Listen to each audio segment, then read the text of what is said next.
All right, welcome back to another YouTube video. I'm probably going to be doing one every single day now. They're going to be short, straight to the point. I'm going to try my best to give you as much knowledge as possible, and I hope this helps you basically make money on the charts.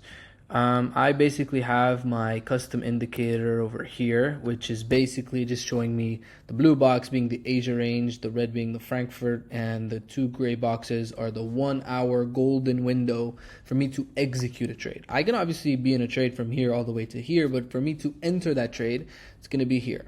At the day I made $5,000, but it was slightly after that trade. So what I have for my safety protocols is basically I give myself probably like a 10-20 minute buffer after it, not before it. And that is because before it, it's filled with traps, which would be the New York Open, which is the 1 hour, and the Frankfurt Open, which is a 1 hour before the London session.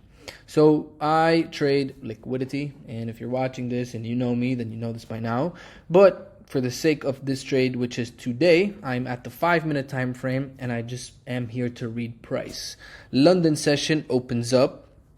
I can read what happened in the London session, and I can clearly understand that we had more liquidity buildup, and I can see that this, which means that red box, which is Frankfurt, which I am going to right now, this red box more times than not is basically the manipulation happening in the markets. So over here, we see that we had that Asia low, which we know is a trap zone by now.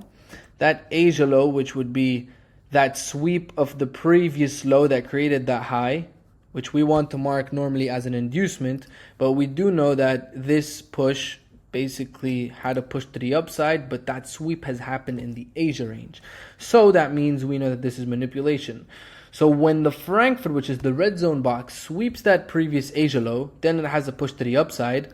Here's what happens. All the buyers are basically loading up to join over here. So when the session opens, we see that we have a demand zone over here, and that demand zone gets respected. We have a push to the upside, but then very short-lived, and then continuation to the downside, which is why demand zones that happen at the Frankfurt session, especially when they are the reason for the Asia sweep, we want to mark these as smart money traps. Now what happens is in a smart money trap is that price invites you in, tells you to join. All the stop losses are here, gives you the confirmation, and then takes you out. So now we're basically fueled with more liquidity. I didn't find an entry over here. I found it to be, well, rather I had imbalance over here. And if I were to basically enter, I would want price to come back up for me to take the low. So there was no entry for me. So I waited for the New York session, where I saw, well, basically price had an eventful move from here and then take out the Asia high. But when the Asia high was taken out, I realized that New York is basically known for reversals, and now I do know that we have more trendline liquidity being built up, which I wanted to target. But when the session opened, I saw that price pushed lower, then continued pushing lower, and then started retracing back to the top. So what I wanted to have initially was I wanted to have a 50% retracement of that zone. Once price went over that 50% retracement, I wanted to have build up and then an inducement with a push lower. So I had that sweep of that build up, then a push lower marked with my BOS happening above the 50% retracement, and I wanted to have a retracement back to an imbalance, which is this one over here, and then I wanted to enter. When I saw this candle, I entered, but I'm not gonna lie, it got me all the way here. So this is basically, I tried to enter over here and I had a 2 pip difference on my account. So I entered over here and my stop loss was shortly over that. On the 1 minute, it shows me that, well, basically my stop loss was all the way here, which is where I wanted to enter, all the way over this one.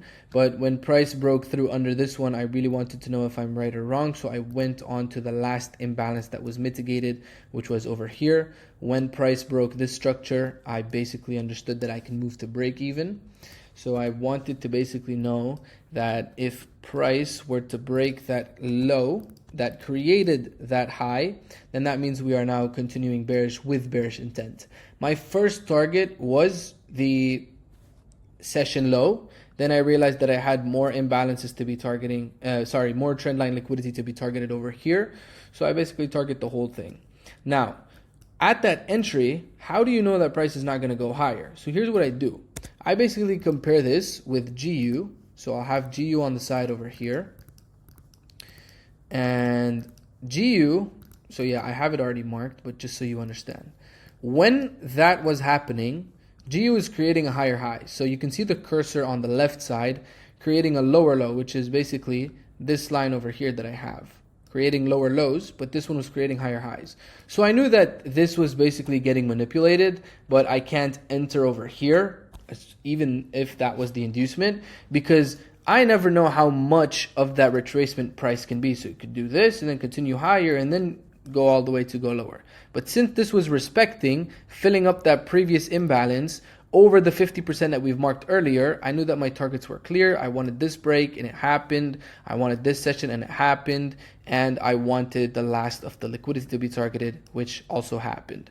Now, obviously, I feel not that good that price went on to create a lot of lower lows. And normally I would, but I just like to have my risk protocols in check. And I know that after this low has been created, price could fill this one and shoot higher, which it did, but then also sellers showed more strength. So I'm going to go back to that one over here and just basically have you understand that sometimes price might continue all the way lower, but more times than not, it would have reversed. Obviously, this would have been a 1 to 10, but you know, things happen and we want to be able to respect our protocols. We want to be able to be basically limited within what we need to do and the decisions that we have to take.